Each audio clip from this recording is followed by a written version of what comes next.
कहा कि सरकार तो गरीबों की बातें करते हैं और आचरण वैसा नहीं करते हैं जो गरीबों के हितों की हो। अगर शायद उनकी बस चले तो रांची में जितने भी सरकारी निवास है सब उसको विलय कर दे उसी में। हमने कहा कि गंदगी को साफ करने के लिए कोई अगर मदद हमें मांगते हैं तो हमें क्या दिक्कत होगी। नहीं, हम तो सीता सोरेन जी से कहेंगे कि भाई उन झूठे लोगों को वहाँ से आप भगाइए, निकालिए।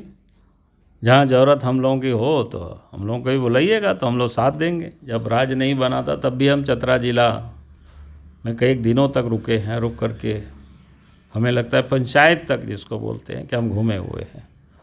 लेकिन बाद के दिनों में जो उग्रवाद के आतंक से हुआ तो जिस परिवार में हम रुकते थे वो लोग वहाँ से परिवार वगैरह सुरक्षा के दृष्टि को शायद उसे छोड़ करके चतरा की तरफ लोग चले गए थे। झारखंड के विकास पुरुष बाबूलाल मरांडी जी के पास आए हैं और हम जानना चाहते हैं कि विकास किस तरह से झारखंड का अधूरा रह गया है, अब इसे कैसे पूरा करेंगे। हम बाबूलाल मरांडी जी। देखिए, विकास का कोई बहुत बड़ी फार्मूला ऐसा कुछ नहीं है। मैं बार बार लोगों से कहा करता हूँ कि भाई विकास के लिए जो सबसे ज़रूरत है जो बुनियादी चीज़ों की ठीक ठाक होना। अब बुनियादी चीज़ें क्या है, जैसे सड़क अच्छी होनी चाहिए, बिजली अच्छी होनी चाहिए, लॉ एंड ऑर्डर अच्छी होनी चाहिए, पानी की व्यवस्था ठीक होनी चाहिए, शिक्षा की व्यवस्था ठीक होनी चाहिए। ये जो तमाम बुनियादी चीज़ें हैं ये अगर आप ठीक कर लिए तो फिर मैं कह सकता हूँ कि विकास की गाड़ियाँ दौड़ पड़ेगी।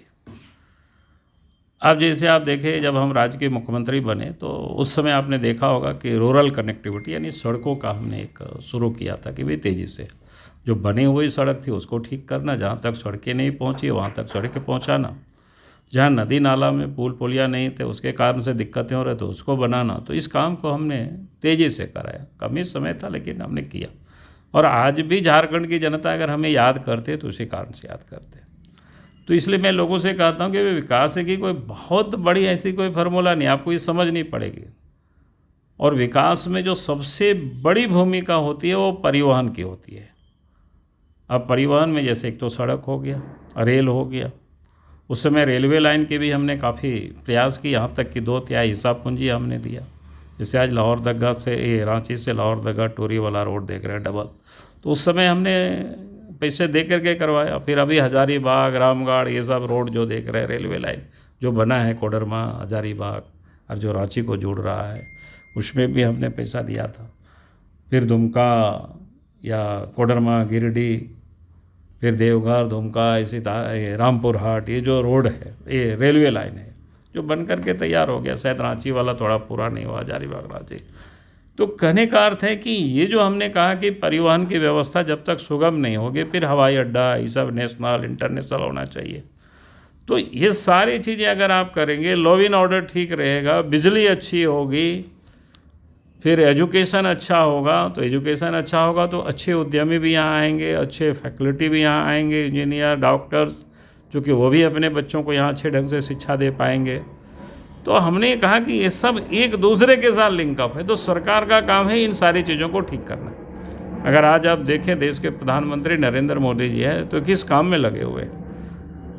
आप शिक्षा के क्षेत्र में आप देखेंगे अमूलचूल प्रयोग। जब पहले यहाँ झारखंड में 3 मेडिकल कॉलेज थे, अब नए 3 मेडिकल कॉलेज बना दिए, एम्स बना दिए देवघर में, फिर रांची में भी एम्स बनाने की बातें चल रही है। तो कहने का अर्थ है कई एक यूनिवर्सिटी बन गए। तो इन आप देखेंगे उसके साथ साथ हवाई अड्डा देखे, देवघर में हवाई अड्डा बन करके तैयार है। और सरकार थोड़ी अप्रोच रोड बना दे तो फिर आप देखेंगे कि देवघर हवाई अड्डा शुरू हो जाएगी। नेशनल तो चल ही रहा है, इंटरनेशनल भी आप शुरू हो जाएगी तो देश दुनिया में लोग घूम पाएंगे, लोग आ पाएंगे। तभी तो बाहर से कोई उद्यमी यहाँ आकर के भी बस सकते हैं, यहाँ उद्योग लगा सकते हैं, जब चाहे आ सकते हैं, जब चाहे वो जा सकते हैं।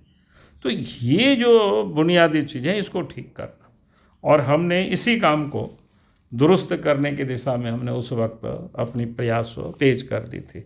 लॉ एंड ऑर्डर के क्षेत्र में भी उस समय देखे उग्रवाद से कितने राज्य बिल्कुल उन्हें बदतर स्थिति थी। एक प्रकार से उन लोगों का जकड़न में था, उन लोगों की शिकंजा में था राज्य। लोगों को डर लगता था। बाहर की बात तो छोड़ दीजिए, लोगों को यहाँ के जो किसान थे अपने खेत छोड़ करके शहर में लोग बस गए थे, खेती बाड़ी सब छोड़ दिए थे। राज बनने के बाद फिर से हमने वो स्थिति पैदा की लोगों की। तो लोग वापस खेतों की ओर लोग लौटे।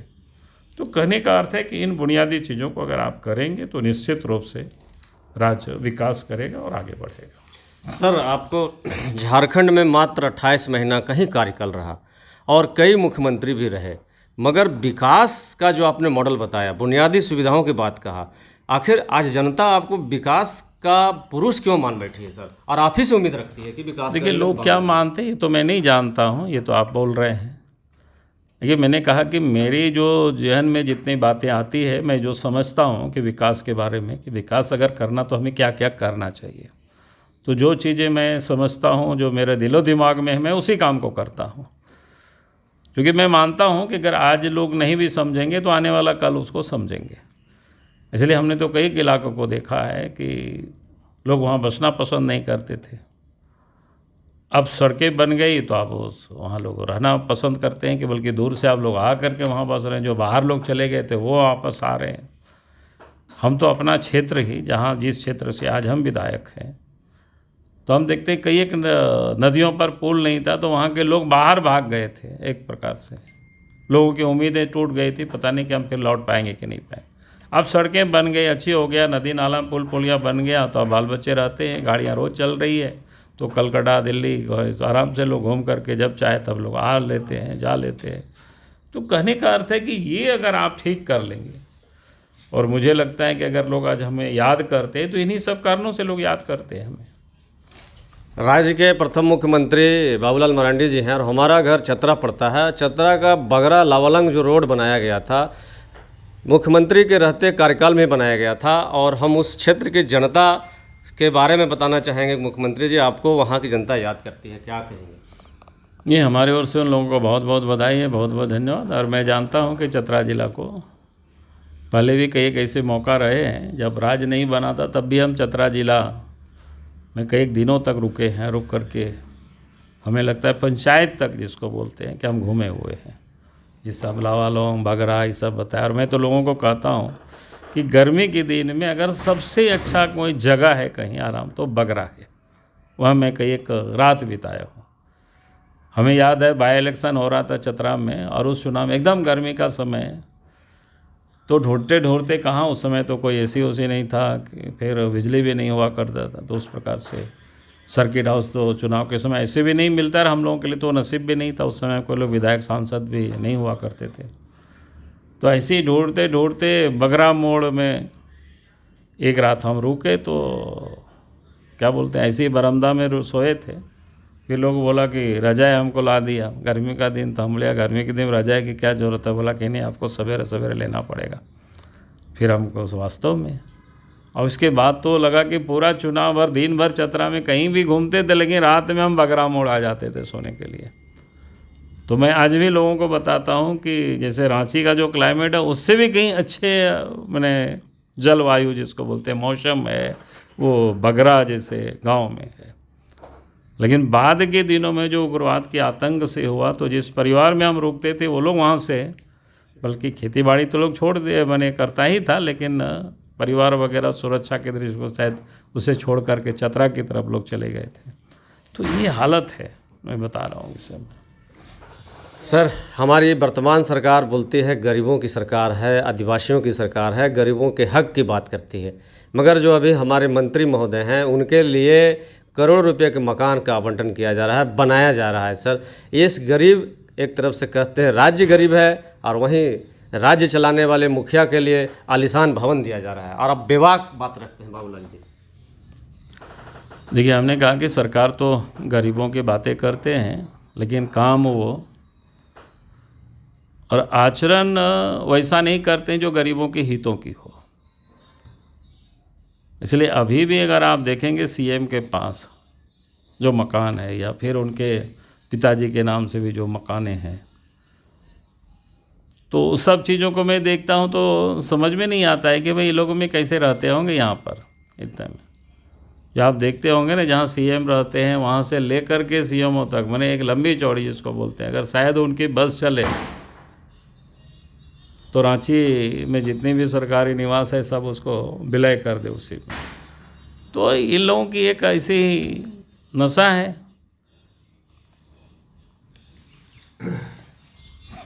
सर अंतिम सवाल बाबूलाल जी, आप संथाल में बड़ी लंबे समय तक कार्य किए हैं और हम जामा विधानसभा से बात करेंगे। जामा विधानसभा विधायक सीता सोरेन लगातार आवाज़ उठा रही हैं। जेएमएम झूठे लोगों के चंगुल में आ गया है, वहाँ घोटालेबाज लोग आ रहे हैं और आप बेबाक बातें रखते हैं। इस पर आप बताएं कि आखिर क्या हो रहा है वहाँ पर। नहीं, हम तो सीता सोरेन जी से कहेंगे कि भाई उन झूठे लोगों को वहाँ से आप भगाइए, निकालिए। जहाँ ज़रूरत हम लोगों की हो तो हम लोगों को भी बुलाइएगा, तो हम लोग साथ देंगे। तो इसका मतलब है कि सीता सोरेन अगर मदद मांगेंगे तो बाबूलाल जी का हाथ साफ रहेगा। हमने कहा कि गंदगी को साफ करने के लिए कोई अगर मदद हमें मांगते हैं तो हमें क्या दिक्कत होगी। तो सर क्या अगर कहेंगे कि मुख्यमंत्री के लिए वो मदद मांगेंगे तो मदद दिया जाएगा क्या? अरे पहले तो मांगे तब तो, अभी न मांगे हम कैसे कुछ बोलेंगे, बताओ। ये बाबूलाल मरांडी थे और बाबूलाल मरांडी ने स्पष्ट कह दिया, चूँकि मैं बार बार बोल रहा हूँ ये बेबाक बातें बोलते हैं और किसी बिंदु विषय पर बड़ी अच्छी बात रखते हैं। और उम्मीद है कि झारखंड को एक बार फिर ये ऐसे ओजस्वी मुख्यमंत्री मिलेगा और हम भी संभावना करते हैं कि बाबूलाल जी एक बार आएंगे तो उग्रवाद स्वतः समाप्त होगा और विकास की गंगा झारखंड में बहेगी। एक बार फिर हम अपने चैनल के दर्शकों से निवेदन करेंगे कि आप राज समर्पण को ज़रूर सब्सक्राइब करें और हमारा मनोबल बढ़ाएं।